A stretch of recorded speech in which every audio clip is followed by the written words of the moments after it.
বিসমিল্লাহির রহমানির রহিম। আসসালামু আলাইকুম। হ্যালো এভরিওয়ান, কেমন আছেন সবাই? আশা করছি আল্লাহর রহমতে সবাই ভালো আছেন। আমিও আলহামদুলিল্লাহ ভালো আছি। বেলি কিচেন হাউজে আপনাদের সবাইকে জানাই স্বাগতম।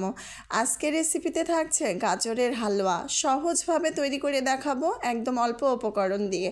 তো চলুন দেখে নেওয়া যাক। তো এখানে প্রথমে আমি নিয়ে নিয়েছি হাফ কেজি গাজর, আর গাজরটাকে আমি ছুলে ধুয়ে পরিষ্কার করে কিউব করে কেটে নিয়েছি।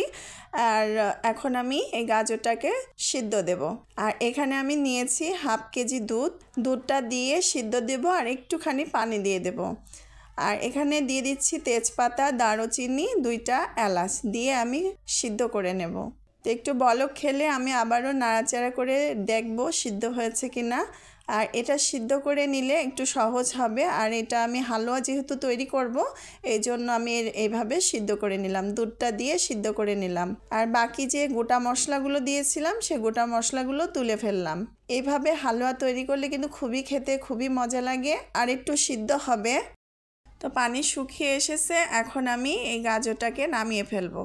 তো একটু হালকা ঠান্ডা হয়ে গেলে এটা আমি ব্লেন্ডার জারে এটা ব্লেন্ড করে নেব। আর এই যে পেস্ট করা হয়ে গেল, এখন আমি হালুয়াটা তৈরি করে নেব। এখানে 2 চামচ ঘি দিয়ে দিলাম।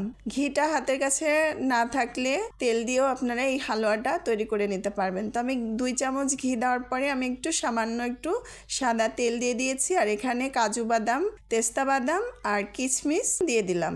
দিয়ে একটু হালকা করে ভেজে নেব বাদামগুলো। এখন আমি গাজরের পেস্টটা দিয়ে দেব প্যানে, দিয়ে ভালোভাবে নেড়ে চেড়ে নেব, শুকনো করে নেড়ে চেড়ে নেব। তারপর দিয়ে দেব এখানে পাটালি নিয়েছি কুচি করে। আর পাটালিটা দিয়ে আমি আবার ভালো করে নেড়ে চেড়ে নেব। আর এখানে আমি গুড়টা ব্যবহার করেছি, আপনারা চাইলে চিনিটাও নিয়ে নিতে পারেন। আর মিষ্টিটা কম বেশি করে নেবেন।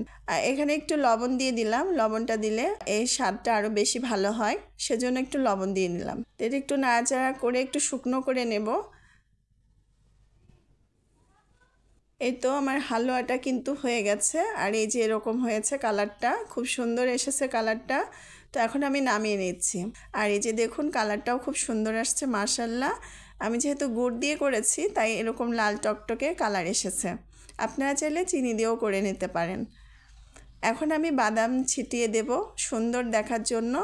আর এটা খুবই সহজভাবে তৈরি করে দেখালাম। আর এখানে কাজু বাদাম দিয়ে কিছু কিশমিশ দিয়ে একটু সাজিয়ে দিলাম, দেখতে যাতে আরও সুন্দর লাগে। তো আমার সহজভাবে গাজরের হালুয়াটি তৈরি হয়ে গেল। আর এখানে আপনারা চাইলে গুঁড়ো দুধটাও দিয়ে নেবেন। আমার হাতের কাছে গুঁড়ো দুধটা ছিল না, তাই আমি দিইনি। তো খুব সহজভাবে তৈরি করে দেখালাম। আশা করছি আপনাদের ভালো লাগবে ভিডিওটি। ভালো লাগলে পাশে থাকার অনুরোধ রইল। তো আজকে এই পর্যন্তই। সবাই ভালো থাকবেন, সুস্থ থাকবেন। আসসালামু আলাইকুম। আল্লাহ হাফেজ।